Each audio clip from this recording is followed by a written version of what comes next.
prevent from a tarnish. All right, so I'm gonna squeeze just a little bit.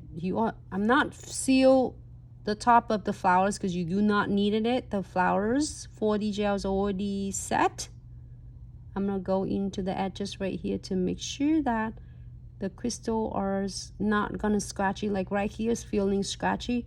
I'm gonna squeeze it a little bit in. Each time you're gonna use just that much. You do not want to flood it your flowers because you want to see your flowers with all the texture like that. All right. So here for this one, 60 seconds, and then moving on to the super cute second one. It's super cute though. So you don't have to do it completely a whole nails. You can do a couple petals, 2 petals, 3 petals, however you would like.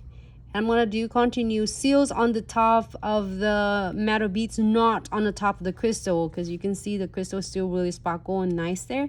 I'm not going to touch that, but I'm gonna check. Oh, I forgot this one. This one is supposed to be a couple cute crystal in here. So it's really cool about precision glue gel. You do not use a precision glue gel to apply. It's a big crystal, but you can definitely get it touch up for the smaller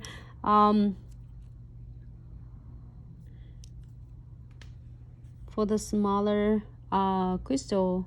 I'm adding that one on. Does that look cute? Just one. Yeah, that's right. It's really simple. All right, here for 60 seconds, and voila, we got. Thank you, Mika. It's so adorable, right? It's so simple. It's perfect with my nails. See, for the short nail clients, you definitely can create something cool, fun, and if the clients want to do these nails with like $20, $15, then you can skip the fusioning part and just do a flowers only. All right.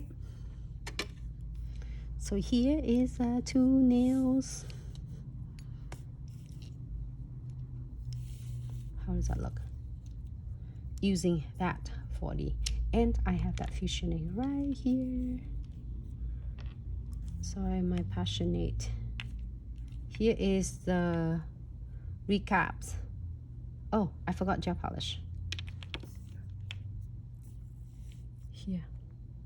It's really simple. We only have 1, 2, 3 products.